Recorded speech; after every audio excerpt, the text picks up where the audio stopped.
Well, a very good morning once again. Let's get to the news where 2 people have been confirmed dead, with others injured following another landslide at Kibendo in KO South Elgeyo Marakwet County on Monday morning. Confirming the incident, Interior Cabinet Secretary Kipchumba Murkomen has called on residents to exercise caution and be aware of their surroundings and report any signs of earth movement to local authorities. This even as the government plans to send routine alerts to flood-prone areas in the country to create awareness and avert any eventualities. Timothy Kipnusu opens our bulletin this morning. Just a few days after a landslide at Chesongoch area of Elgeyo Marakwet claimed more than 20 lives, another deadly mudslide has occurred a few kilometers away at Kibendo in KO South Elgeyo Marakwet County this morning, claiming 2 lives with scores injured. So aliponyesha mvua nyingi kidogo tunasikia manguruma ya mawe akitokea huko juu, alafu tena mvua ikaendelea. Wakati mvua ilipopoa kidogo tukasikia nduru, so sisi kama majirani na familia tukakuja kufika hapa. Huyu mama ya mzee mke wake ambaye ameenda, so tulifika hapa mama amefinyiliwa na wajukuu. In a statement, Interior Cabinet Secretary Kipchumba Murkomen has called on the area residents to be vigilant and report any signs of earth movement to local authorities. Kwanza wale wanaishi katika nyanda za chini waweze kutafuta makao mengine katika nyanda za juu ili wasiweze kupatwa na madhara kama haya. He, however, lauded the county government of Elgeyo Marakwet and the Kenya Red Cross for their quick response to disaster incidents in the area. In the meantime, the government now says it will be sending routine alerts to flood-prone areas in the country to create awareness and avert death that can be caused by mudslides and landslides. Speaking after attending the 40th graduation ceremony at Kenya Forest College in Londiani, Kericho County, Environment and Forest Cabinet Secretary Deborah Baraza said the Kenya Meteorological Department will be conducting the process. And we want to send our sincere condolences to the people of this region. Tomorrow we'll be there for the support. But as a ministry and also through KMD, that is Kenya Meteorological Department, we are sending routine alerts. And we'll be able to escalate this to ensure that there is public awareness, especially in the flood-prone area. Baraza regretted the loss of 26 people lost their lives at Chesongoch in Elgeyo Marakwet County after mudslide occurred in the area, as well as 2 people lost their lives in Kibendo in KO South on Monday morning. Equally, there is increased rainfall in the Lake Victoria region, the Rift Valley region, especially the west, the central and the southern region. And so we want to call upon Kenyans to be extra cautious in this region so that we can be able to move to areas that are safe. Let us avoid the riparian areas. National Assembly Speaker Moses Wetangula Wakamba, the CS, called on the relevant ministry to map out high-risk areas so that residents can be evacuated. So Mama Deborah na wizara yako, map out all such high-risk areas and do a Marshall Plan to plant trees to enable the protection of our soils, especially where they are fragile in the face of heavy rains. Indeed, much caution needed there, especially for people living in the areas that are prone to disasters after heavy rains. And still keeping with the havoc that the rains have been causing across the country, 14 candidates who was set to sit this year's Kenya Certificate of Secondary Education KCSE have passed away in a landslide which claimed a total of 26 lives in Elgeyo Marakwet East, that is, in Elgeyo Marakwet County. Meanwhile, several female candidates are sitting the 2025 KCSE examinations in hospitals after giving birth. Elsewhere, an examination center manager overseeing the ongoing Kenya Certificate of Secondary Education KCSE examinations has been dismissed in Narok County for allegedly violating Kenya National Examinations Council's regulation.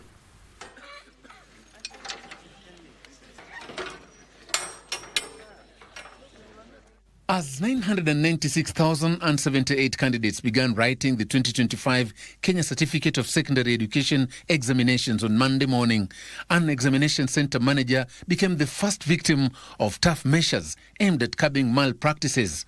According to Narok County Director of Education Apollo Apuko, the said official has been dismissed for allegedly violating Kenya National Examination Council regulations. We have scaled down to one institution where the center manager is going to be replaced because of some kind of he's not working in accordance with the NEC regulations as far as the management of exams are concerned. And this we are going to do immediately. And therefore that institution, the deputy head teacher, will take over. The incident also comes in the backdrop of the government's warning that no one will be allowed to compromise the integrity of the examination. One thing I would want to tell Kenyans, and especially during this exam period, is the fact that we will not encourage any malpractice. We will not encourage at all. And I will assure you we will prosecute anyone found involved in malpractices. Speaking at the Thika sub-county offices during the opening of an exam container, Kenya National Examination Council Chief Executive Officer Dr. David Njegere reiterated the council's directive to lock all mobile phones out of exam centers. Everyone must surrender their phones to the supervisor, who is going to secure the phones in a locker. Meanwhile, 14 students have died in a mudslide incident in Elgeyo Marakwet County.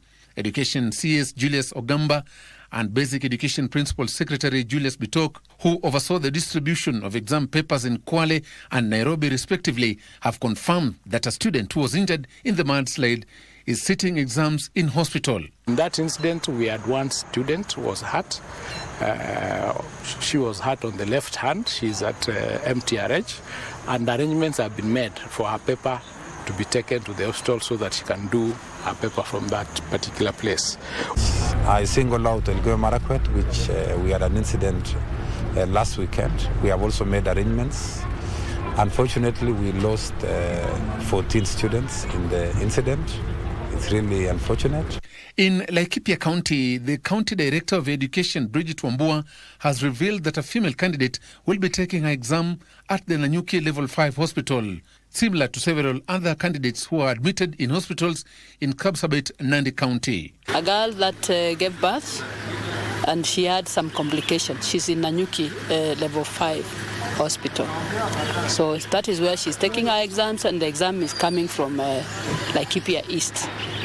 Elsewhere, 113 adult learners are sitting for the 2025 Kenya Certificate of Secondary Education examination in Kakamega County as private candidates. For example, mtu amefanya class 8 na akadrop out, hakumweza kwenda form 1 to form 4, or somebody dropped out in form 1 or in form 2.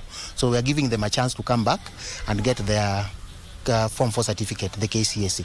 In Murang'a County, candidates began sitting KCSE exams with no major incident reported.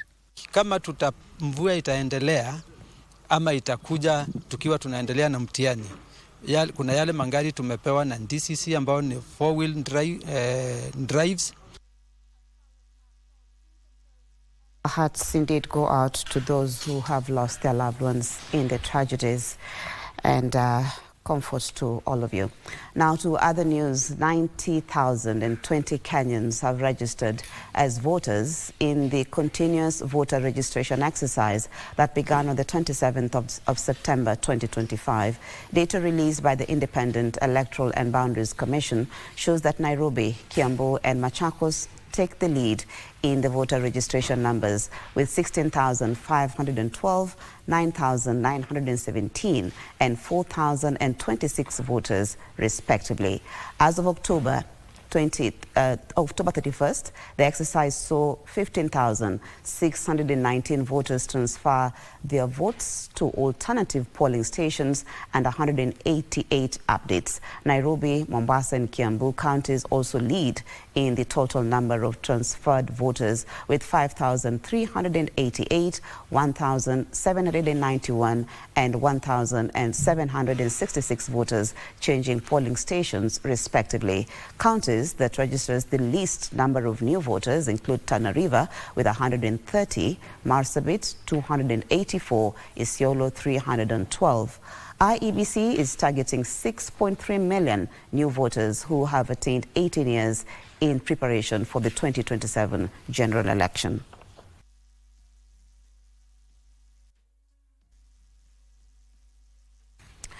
Now, police in Makindu sub-county have launched a probe following the killing of a second-year nursing student from Goshen Medical College in Thika Town who was allegedly stabbed to death. According to preliminary police investigations, the student and 2 other classmates had gone out to celebrate the end of their attachment, that is. A quarrel ensued after they returned to their rented houses, leading to a violent confrontation. What began as a night of celebration would end tragically in Makindu Township of Makueni County after a second-year nursing student from Goshen Medical College in Thika was stabbed to death. The student and 2 of her classmates had reportedly gone out to celebrate the end of their attachment at a local sub-county hospital. Nasikia vurugu hapa kwa nyumba yao. Kiasi kama dakika 35 naona msichana mmoja ametoka anavuja damu, ameshika mkono kwa shingo. Tukamuuliza, amesema amedungwa, akatuambia tuite usaidizi.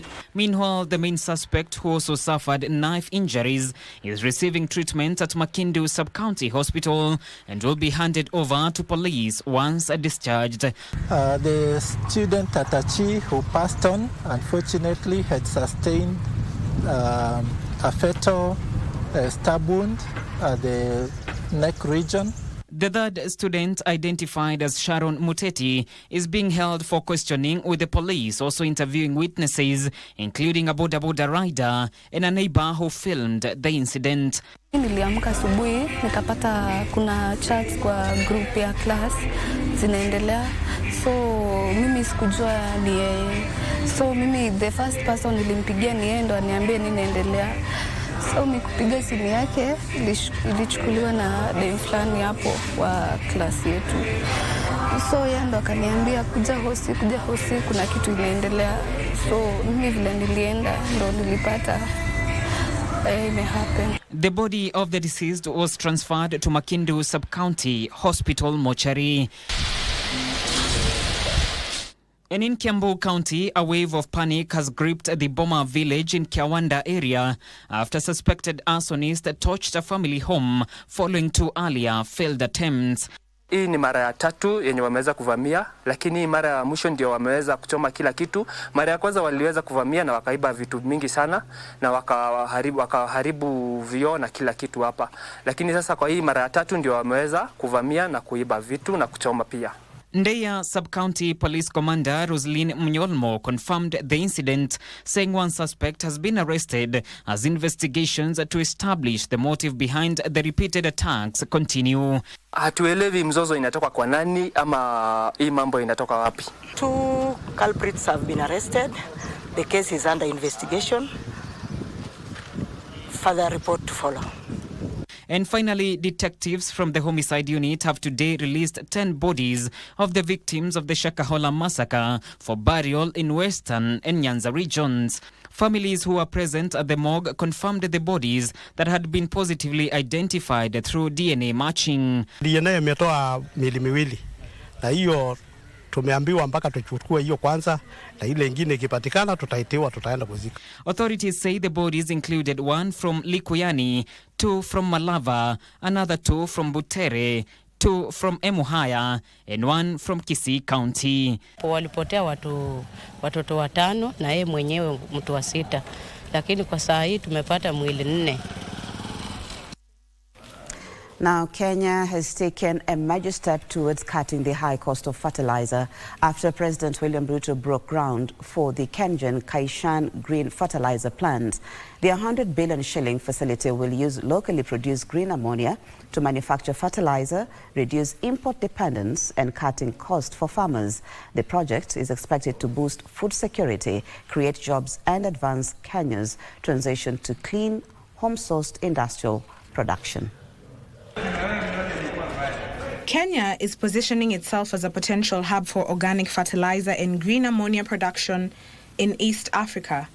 While the transition from a fossil fuel-dependent market to a green one requires significant policy as well as financial interventions, the long-term goal is to achieve food security and economic resilience through sustainable agricultural practices. Through the construction of the new Kengen Kaishan plant, President Ruto says this will catalyze progress towards low-carbon energy self-sufficiency, provide affordable fertilizers to the market, enabling farmers to produce and earn more. Not only will farmers have a reliable supply of fertilizer that is not predicated on events elsewhere in the world, whether we have war in Europe or elsewhere, we will not have trouble with logistics, but much more importantly, it's going to save us on our foreign exchange. Ruto says the factory will use 165 megawatts of geothermal energy to synthesize green ammonia into fertilizer, making it the first project of its kind in Africa. Further, the plant will also help transition Kenya towards a green model by reducing up to 600,000 tons of carbon dioxide emissions annually. We have been in many meetings. Ever since I came into office, I held the Africa Climate Summit to discuss how to balance environment and nature and to persuade many who do not see how it is possible for us to live in a world that is sustainable and to have energy that does not interfere with nature. We will recapture the non-condensable gases in the geothermal steam to produce a carbon dioxide, which will feed into the fertilizer plant. This means zero emissions from the geothermal power plant, no waste, no pollution, a closed system where everything has a purpose. With a total investment of $800 million, the project is expected to generate over 1.7 billion shillings in annual profits for Kengen and open opportunities in carbon trading. Around the world, markets are rewarding sustainability. Green fertilizer will give Kenyan exports a competitive edge, open new markets for our agribusinesses, and strengthen our position in global value chains. Plans were also mooted to introduce a national infrastructure fund that will help the country finance key projects in energy, roads, and dams. A look at sports now. Tanzania Premier League reigning champions Yanga have been placed in a tricky group ahead of this season's CAF Champions League group stage set to kick off this month. Yanga have been placed in Group B together with 12-time champions Al Ahly of Egypt, AS Faf of Morocco and Algeria's JS Kabylie. Here is the group stage draw. Tanzania Premier League reigning champions Yanga have been placed in a tricky group ahead of this season's CAF. Let's get the details of that story.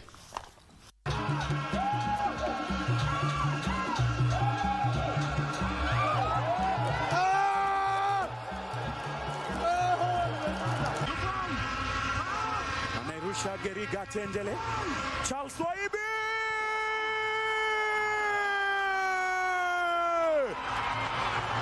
Charles Swaibi Moses!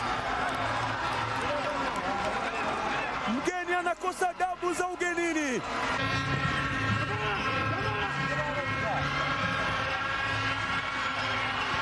Shami Mwinyi Kibwana, Duncan Odhiambo Omala.